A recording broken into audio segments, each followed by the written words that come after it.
तर मी आज बनवणार आहे कढी पकोडा। तर त्यासाठी मी खडा मसाला घेतलेला आहे। त्याच्यामध्ये लवंग आणि धने, तेजपत्ता आणि असे सगळं जे खडा मसाला आहे तो घेतलेला आहे। थोडंसं 1-1.5 पळी तेल घेतले, त्याच्यामध्ये मी जिरे, मोहरी आणि खडा मसाला टाकला आहे। आणि इकडे मी आलं लसूण पेस्ट आणि कांदा हे दोन्ही जे आहे ते मी घातलेलं आहे। थोडंसं परतून घेतलं आहे आणि थोडंसं काळी मिरी आणि जिऱ्याची पावडर टाकली आहे। थोडंसं मी मेथीचे दाणेसुद्धा टाकलेले आहेत, जेणेकरून स्वाद चांगला येईल। आणि इकडे हिंग टाकलेला आहे। थोडंसं क्रश करून मी कढीपत्ता टाकलेला आहे, जो फ्रीजमध्ये होता तो थोडासा वाळलेला ना, त्यामुळे मी क्रश करून टाकलेला आहे। आणि इकडे एकच मिरची घेतलेली आहे, ती मी घातलेली आहे। आणि आलं लसूण पेस्ट जी आहे ना, त्याच्यामध्ये पण थोडीशी मिरची आहे, त्याच्यामुळे मी बेतानेच घातलेला आहे। आणि इकडे हळद थोडीशी अर्धा चमचा टाकलेला आहे, अर्धा चमचा लाल तिखट टाकलेला आहे।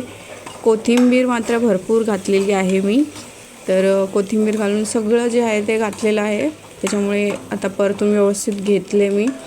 आणि इकडे तुम्हाला दिसतंय की ताक आहे, तर ताकामध्ये मी अर्धा वाटी बेसन घातलेलं आहे आणि ते मिक्स करून घेतलेलं आहे। मग आता हे आपण याच्यामध्ये ओतून घेऊया आणि मस्तपैकी एक 20 मिनटं तरी उकळत ठेवूया आपली कढी जी आहे। आणि मीठ यामध्ये मी आत्ताच घालत नाही आहे, थोड्या वेळाने घालणार आहे, कारण की कढी नंतर आळणार ना, त्याच्यामुळे मीठ नंतर घातलेलं बरं।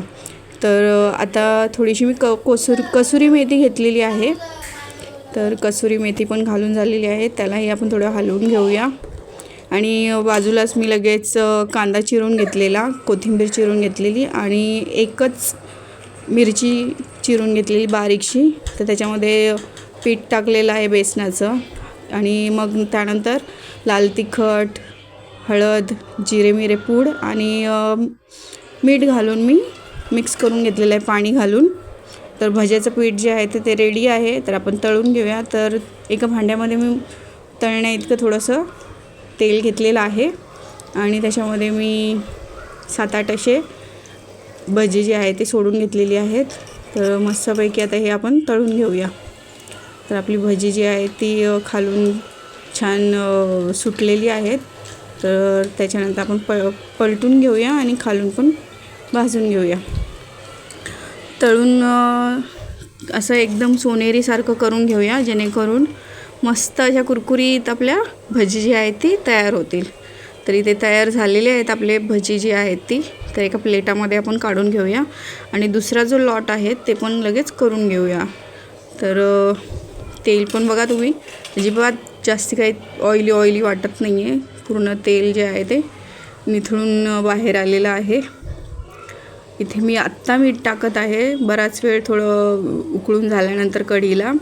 आणि एका साईडला मी छोट्या भांड्यामध्ये मी तूप घेतलेलं आहे, 1-1.5 चमचा असं तूप घेतले, त्याच्यामध्ये जिरं टाकलेलं आहे, तुमच्याकडे असेल तर लाल मिरची पण टाकू शकता अख्खी। आणि इथे मी घेतलेला आहे काश्मीरी लाल मिर्च पावडर, तर याने रंग छान येईल, त्याच्यामुळे मग मी हे यूज करते आहे। आणि मस्तपैकी कलर पण तुम्हाला दिसत असेल किती लाल बुंद आहे। तर छानच आपली अशी फोडणी जी आहे ती तयार झालेली आहे।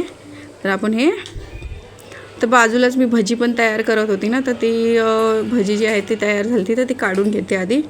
तर काढून झालेले आहेत माझे। आणि वाटीमधलंही आपण जे लाल मिर्च पावडर आहे ती काश्मीरी कलरवाली, तर ती घालून घेतलेली आहे, थोडीशी उरली होती। तर मग आपले फोडणी जी आहे ती आपण कढीवरती सोडून घेऊया मस्तपैकी। तर बघा किती छान रंग आलेला आहे की नाही।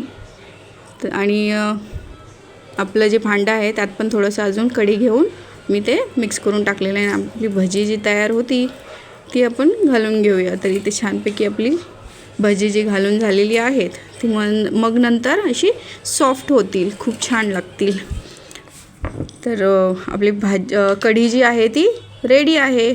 तुम्हाला ही रेसिपी आवडली असेल तर नक्की लाईक करा आणि चॅनलवरती नवीन असाल तर नक्की सबस्क्राईब पण करा. भेटूया पुढच्या रेसिपीमध्ये. तोपर्यंत बाय बाय.